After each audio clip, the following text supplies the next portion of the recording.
Good morning dear student. आज हम second year के सेकंड पेपर में गुणसूत्र की संरचना के संबंध में आगे और अध्ययन करेंगे। इसमें हम गुणसूत्र के केमिकल कंपोजिशन रासायनिक संगठन का अध्ययन करेंगे और गुणसूत्र की संरचना के मॉडल का अध्ययन करेंगे, जिसमें सबसे फेमस मॉडल है न्यूक्लियोसोम मॉडल। तो शुरू करते हैं। आज का हमारा टॉपिक है गुणसूत्र का रासायनिक संगठन क्या है, केमिकल कंपोजिशन क्या है। तो आपको पता ही है कि गुणसूत्र जो होते हैं उसमें डीएनए पाया जाता है, ये हमने पढ़ा था। तो इसी आधार पर इसको हम आगे डिटेल में लेते हैं कि कोई भी जो गुणसूत्र होता है वो न्यूक्लियोप्रोटीन का बना होता है। किसका बना होता है? न्यूक्लियोप्रोटीन। न्यूक्लियोप्रोटीन का मतलब हुआ न्यूक्लिक एसिड प्लस प्रोटीन। अब न्यूक्लिक एसिड का मतलब होता है डीएनए और आरएनए। तो इस तरीके से बिल्कुल क्लियर हो जाता है कि क्रोमोसोम के केमिकल कंपोजिशन में तीन तरीके के केमिकल कंपाउंड्स होते हैं। फर्स्ट डीएनए, सेकंड आरएनए और थर्ड होता है प्रोटीन। ये तीन तरीके के कंपाउंड केमिकल जो होते हैं वो क्रोमोसोम के केमिकल कंपोजिशन में होते हैं। या हम यूँ कह सकते हैं कि क्रोमोसोम जो होता है उसमें न्यूक्लियोप्रोटीन पाया जाता है या न्यूक्लियोप्रोटीन से बना होता है। न्यूक्लियोप्रोटीन में ही तो ये हमने देखा, न्यूक्लियोप्रोटीन में दो भाग हो गए, एक तो न्यूक्लिक एसिड, दूसरा प्रोटीन। न्यूक्लिक एसिड में कौन कौन हो गया? डीएनए और आरएनए, और प्रोटीन तो है ही। ठीक है, एक बात ये क्लियर हो गई। आगे देखते हैं कि इसमें जो डीएनए होता है उसकी मात्रा जनरली, ये कोई फिक्स नहीं है, किसी भी गुणसूत्र की संगठन में उसके कंपोजिशन में डीएनए की मात्रा 30 से 40% होती है और आरएनए की मात्रा बहुत कम होती है, 0.5 से लेकर के 10% तक, और प्रोटीन की मात्रा होती है ज़्यादा, 50 से लेकर के 65% तक। तो ये बात समझ में आ गई आपको कि भाई गुणसूत्र जो होते हैं क्रोमोसोम किस किस के बने होते हैं। क्रोमोसोम डीएनए, आरएनए यानी न्यूक्लिक एसिड प्लस प्रोटीन यानी कि न्यूक्लियोप्रोटीन से बने होते हैं। डीएनए की मात्रा 30 से 40%, आरएनए की मात्रा 0.5 से लेकर के 10% तक, और प्रोटीन की मात्रा 50 से 65% तक। इसके अलावा एक इम्पॉर्टेंट पॉइंट और है कि डीएनए की कंपोजिशन में एक इनऑर्गेनिक एलिमेंट्स कैल्शियम भी पाया जाता है, जो कि उसको स्टेबिलिटी देता है। ये सर्वाधिक महत्वपूर्ण पॉइंट है, क्योंकि प्रोटीन, आरएनए और डीएनए, ये बातें तो आपको पता ही होगी कि डीएनए को बनाने, क्रोमोसोम को बनाने में काम आती है। लेकिन कौन सा मिनरल काम में आता है? तो इसका आंसर है कैल्शियम। कैल्शियम भी गुणसूत्र के कंपोजिशन में प्रयुक्त होता है। ठीक है, नेक्स्ट बात, हम इन सभी को अब एक एक करके डिटेल में देखते हैं। तो सबसे पहला आ जाएगा आपका पॉइंट डीएनए। अभी हमने देखा कि तीन तरीके के पदार्थ हो गए, डीएनए, आरएनए और प्रोटीन। तो अब सब फर्स्ट में देखते हैं डीएनए। तो किसी भी क्रोमोसोम में डीएनए की जो मात्रा होती है उसका जो मेजरमेंट है, डीएनए की मात्रा को मापने का जो तरीका है वो पिकोग्राम होता है। डीएनए को किस पैमाने पे मापा जाता है? पिकोग्राम पर। और एक पिकोग्राम का मतलब होता है 10⁻12 ग्राम। एक पिकोग्राम में कितना होगा? 10⁻12 ग्राम। यह डीएनए की मात्रा को मापने की इकाई है, पिकोग्राम। ओके, और एक पिकोग्राम का मात्रा जो होती है वो लगभग डीएनए के डबल हेलिक्स, जो डबल श्रृंखला होती है, उसके 31 सेंटीमीटर यानी कि 31 सेंटीमीटर के लगभग होती है। ठीक है, तो वापस बता रहा हूँ कि डीएनए की मात्रा का मापन करने की इकाई पिकोग्राम है। एक पिकोग्राम में 10⁻12 ग्राम आते हैं, और जो कि 31 सेंटीमीटर लंबाई के बराबर होता है, वो डीएनए के हेलिकल के, डबल हेलिकल के। इसके बाद में ये जो डीएनए की मात्रा है, अलग अलग जातियों के गुणसूत्रों में डीएनए की मात्रा अलग अलग होती है, सब में समान नहीं होती। यहाँ तक कि एक ही जीव की सभी कोशिकाओं में भी डीएनए की मात्रा थोड़ा थोड़ा अंतर रखती है। ठीक है, अगर मनुष्य के संबंध में देखें, एक मनुष्य की कोई द्विगुणित कोशिका है, डिप्लॉइड सेल है, तो उस एक कोशिका में लगभग 5 से 6 पिकोग्राम डीएनए होता है, यानी कि लगभग 174 सेंटीमीटर। मनुष्य के एक डिप्लॉइड सेल में कितना डीएनए होता है? 5 से 6 पिकोग्राम, लगभग 174 सेंटीमीटर।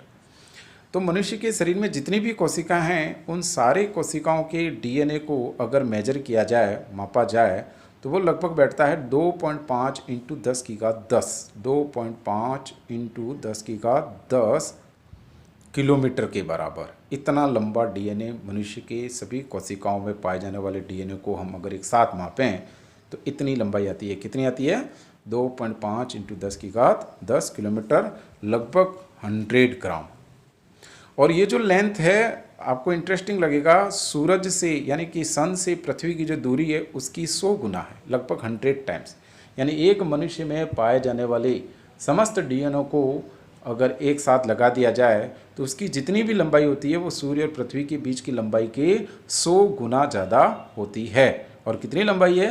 2.5 इंटू 10 की घात 10 किलोमीटर। तो आपने ये सीख लिया कि भाई डीएनए की मात्रा को कैसे मापा जाता है और मनुष्य में डीएनए की कुल कितनी मात्रा होती है।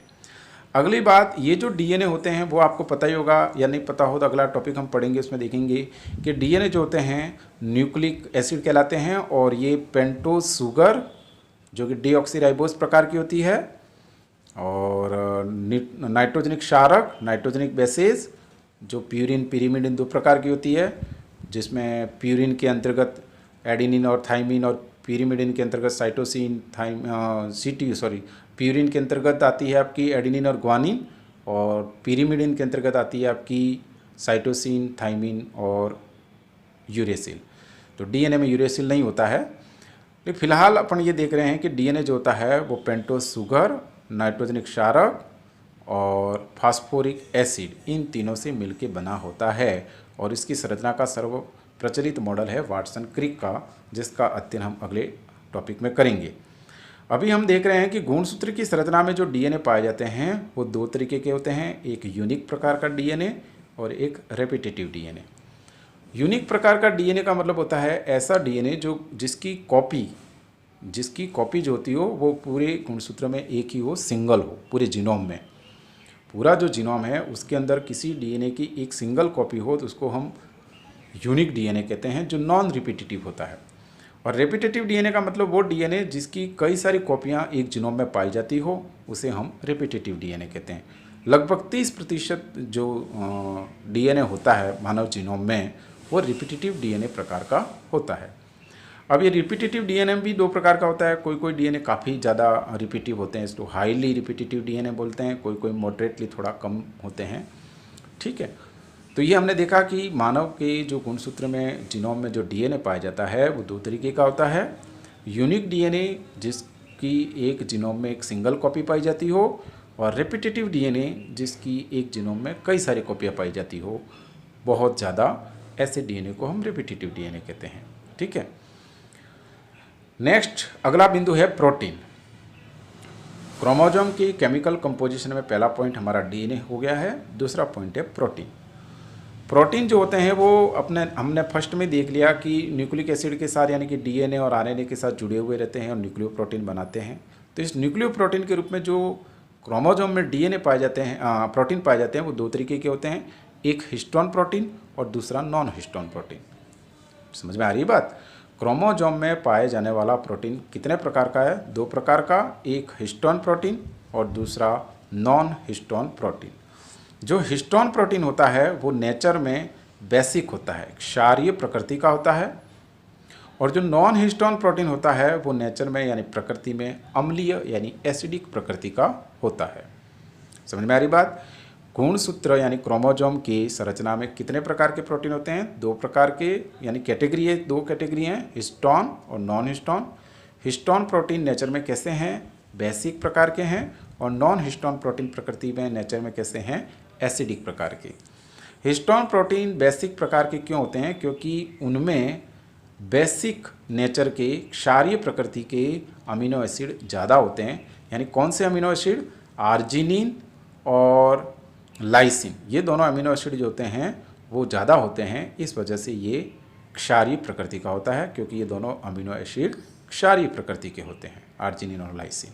ठीक है, आगे हम देखते हैं हिस्टोन प्रोटीन को, और डिटेल में देखते हैं हिस्टोन प्रोटीन को।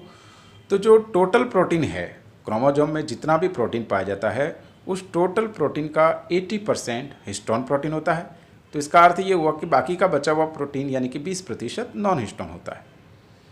टोटल प्रोटीन का 80% कौन सा होता है? हिस्टोन प्रोटीन, और 20% non histone protein. Histone protein की मात्रा किसी क्रोमोसोम में उतनी ही होती है जितनी कि डीएनए की, यानी हिस्टोन प्रोटीन और डीएनए लगभग 1:1 के रेशियो में पाए जाते हैं। दोनों की मात्रा लगभग बराबर होती है। ये जो हिस्टोन प्रोटीन है, इस हिस्टोन प्रोटीन को पुनः 5 कैटेगरी में बांटा जाता है। कितनी कैटेगरी में बांटा जाता है? 5 प्रकार के हिस्टोन प्रोटीन होते हैं। H1 histone protein, H2A histone protein, H2B histone protein, H3 histone protein और H4 हिस्टोन प्रोटीन। क्लियर हो रहा है? क्रोमोसोम में प्रोटीन पाए जाते हैं। प्रोटीन में 2 प्रकार, histone protein, non histone protein. Histone protein जो होता है वो टोटल प्रोटीन का 80% होता है। इसकी मात्रा उतनी ही होती है जितनी कि डीएनए की होती है, अर्थात लगभग 1:1 में होते हैं डीएनए और हिस्टोन प्रोटीन। और ये जो हिस्टोन प्रोटीन होते हैं इसको पुनः हम 5 प्रकारों में विभेदित करते हैं। पहला है H1 हिस्टोन प्रोटीन, फिर H2A, फिर H2B, फिर H3 और H4। क्लियर हो रहा है? जब हम क्रोमोसोम के स्ट्रक्चर का मॉडल पढ़ेंगे, न्यूक्लियोसोम मॉडल, उसमें देखेंगे तो पता लगेगा कि इसमें से जो H1 हिस्टोन प्रोटीन है वो लिंकर डीएनए के साथ अटैच रहता है, यानी कि ये मेन जो बीच की कोर स्ट्रक्चर होती है उसमें नहीं होता, इसलिए इसको इजीली रिमूव किया जा सकता है H1 हिस्टोन प्रोटीन को। और H3 और H4 हिस्टोन प्रोटीन होते हैं वो विभिन्न जातियों में लगभग समान प्रकार की संरचना के ही होते हैं। कंजर्व्ड होते हैं ये, अलग अलग जातियों में इनका जो कंपोजिशन होता है, स्ट्रक्चर होता है वो लगभग समान रहता है। इसलिए इन दोनों को H3 और H4 को हम एक्सट्रीमली कंजर्व्ड हिस्टोन प्रोटीन कहते हैं। वैसे भी देखा जाए तो जो दोनों प्रकार के प्रोटीन हैं, हिस्टोन और नॉन हिस्टोन, उसमें से हिस्टोन प्रोटीन कंजर्व्ड होते हैं। जनरली विभिन्न जातियों में इनकी स्ट्रक्चर होती है वो लगभग समान होती है। इसीलिए ये जो हिस्टोन प्रोटीन होते हैं वो क्रोमोसोम में जो रोल प्ले करते हैं वो ज़्यादातर रेगुलेटरी न होकर के स्ट्रक्चरल रोल होता है इनका। क्रोमोसोम में हिस्टोन प्रोटीन का जो रोल होता है वो कैसा होता है? स्ट्रक्चरल रोल, निर्माणकारी रोल होता है, रेगुलेटरी रोल कम होता है इनका। तो ये हमने हिस्टोन प्रोटीन पढ़ा। हिस्टोन प्रोटीन नेचर में बेसिक होते हैं। क्यों बेसिक होते हैं? क्योंकि इनमें आर्जिनिन और लाइसिन एमिनो एसिड ज़्यादा होता है। दूसरी बात, हिस्टोन प्रोटीन के 5 प्रकार होते हैं, H1, H2A, H2B, H3 और H4। H1 histone protein linker DNA के साथ अटैच होता है, इसलिए इसको ईजीली रिमूव किया जा सकता है। H3 और H4 histone protein highly conserved होते हैं। वैसे हिस्टोन प्रोटीन भी अपने आप में कंजर्व्ड होता है, अलग अलग स्पीसीज़ में इसकी स्ट्रक्चर लगभग समान बनी रहती है। इसलिए ये जो क्रोमोसोम में रोल प्ले करेगा वो जनरली रेगुलेटरी रोल के बजाय स्ट्रक्चरल रोल इसका ज़्यादा होता है। ठीक है, आगे और हम हिस्टोन प्रोटीन को देखते हैं। तो हिस्टोन प्रोटीन के बारे में मैंने बताया कितने प्रकार हो गए? 5। H1 ये लेविन ने 1975 में इसके 5 प्रकार बताए थे, H1, H2A, H2B, H3 और H4। ठीक है, इसमें से जो H1 हिस्टोन प्रोटीन है वो लाइसिन रिच है। इसमें लाइसिन एमिनो एसिड ज़्यादा है, और लाइसिन एमिनो एसिड किस प्रकृति का है? क्षारीय, बेसिक प्रकृति का। इसलिए ये सारे एमिनो एसिड, वैसे लाइसिन और आर्जिनिन दोनों क्षारीय प्रकृति के हैं, इसलिए सारे हिस्टोन प्रोटीन कैसे प्रकृति के हैं? क्षारीय प्रकृति के।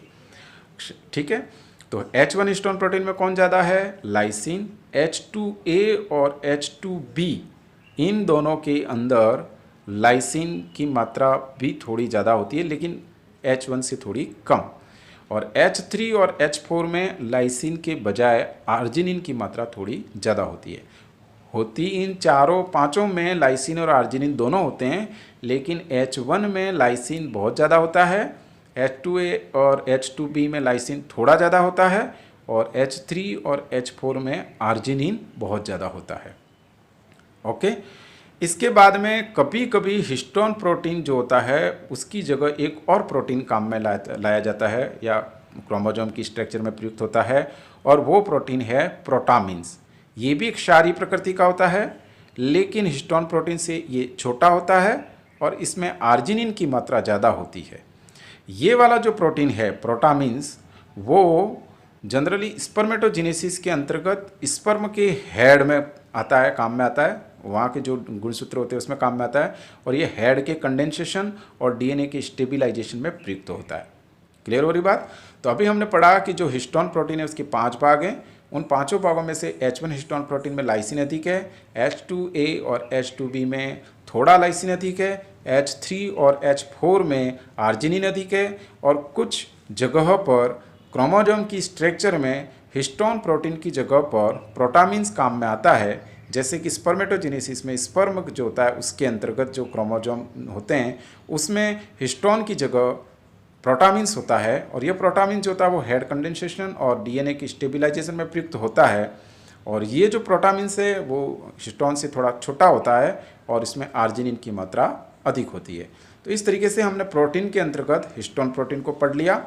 अब हमारा नेक्स्ट पॉइंट है नॉन हिस्टोन प्रोटीन। तो नॉन हिस्टोन प्रोटीन जो होते हैं, अब पहले वाला जब हम हिस्टोन प्रोटीन पढ़ रहे थे उसी में मैंने बता दिया कि टोटल अगर 100 प्रोटीन हैं तो उसमें से 80% प्रोटीन कौन से हैं? हिस्टोन हैं। तो डेफिनेटली नॉन हिस्टोन प्रोटीन की मात्रा कितनी होगी? 20%। किसी गुणसूत्र में नॉन हिस्टोन प्रोटीन की मात्रा लगभग 20% होती है, पहली बात। दूसरी बात, ये जो नॉन हिस्टोन प्रोटीन होते हैं वो काफ़ी डाइवर्सिफाई होते हैं।